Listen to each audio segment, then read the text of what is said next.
जिस खतरे की बात कई दिनों से हो रही थी, आखिर उसकी शुरुआत हो गई। रूस ने यूक्रेन पर हमला कर दिया है, लेकिन रूस के राष्ट्रपति व्लादिमीर पुतिन ऐसा क्यों कर रहे हैं और वो क्या चाहते हैं? इस विवाद की जड़ है नेटो। नेटो 30 देशों का एक डिफेंस अलायंस है। दूसरे विश्व युद्ध के बाद बाकी देशों ने अलायंस किया था कि हमले के वक्त एक दूसरे की मदद करेंगे। फिलहाल इसमें 30 देश शामिल हैं, जिसमें यूरोप के कई देश हैं, अमेरिका है, यूके है।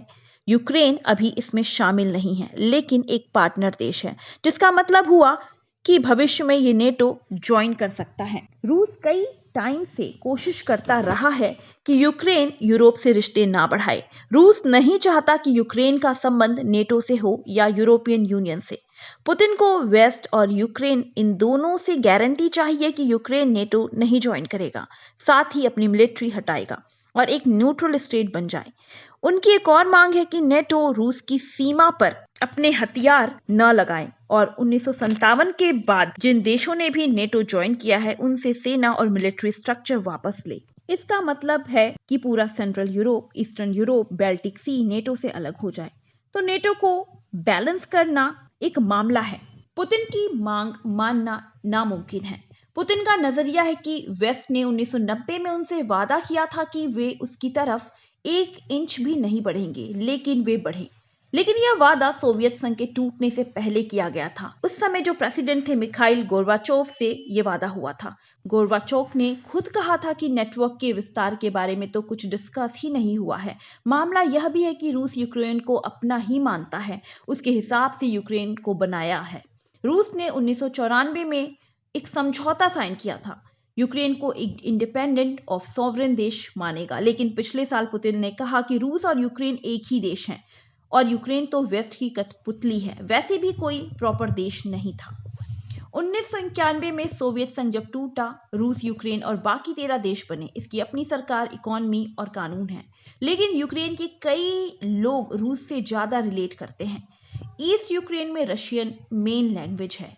कल्चरली, सोशली दोनों आपस में जुड़े हुए हैं। यूक्रेन के कुछ हिस्सों में रूस समर्थित अलगाववादियों ने कब्जा जमा रखा है। लुहांस्क और डोनेट्स्क वो क्षेत्र हैं जो पिछले 8 सालों से अलगाववादियों के कब्जे में हैं। अभी 21 फरवरी को दोनों जगहों को रूस ने मान्यता भी दे दी। 2014 में रूस समर्थित अलगाववादियों ने यूक्रेन पर हमला किया था, पर इन क्षेत्रों को कब्जे में लिया था। यूक्रेन और इन वेस्ट कंट्रीज का कहना है कि इन सेपरेटिस्ट को रूस मदद कर रहा है। रूस तो इस बात से इनकार करता रहा है। उसी वक्त रूस ने भी यूक्रेन पर क्रीमिया पर कब्जा कर लिया था। 2015 में युद्ध रुका, समझौता हुआ, लेकिन फिर भी टेंशन खत्म नहीं हुआ। सवाल यह भी है कि रूस किस हद तक आगे बढ़ेगा।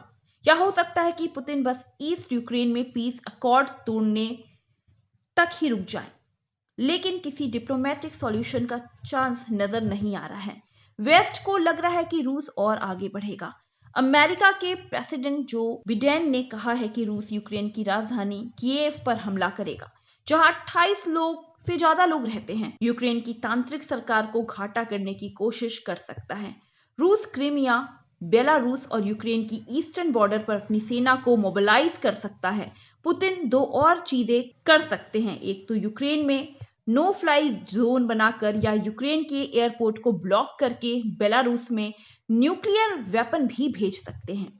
दूसरा, साइबर अटैक करने की भी आशंका है। जनवरी में यूक्रेन की सरकारी वेबसाइट डाउन हो गई थी। 8 फरवरी में को यूक्रेन के 2 सबसे बड़े बैंकों पर असर पड़ा था।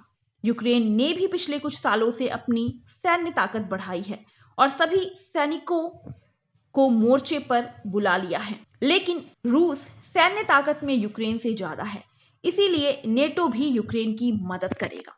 आप देख रहे थे नव समाचार, बेबाक खबर हर समय। धन्यवाद।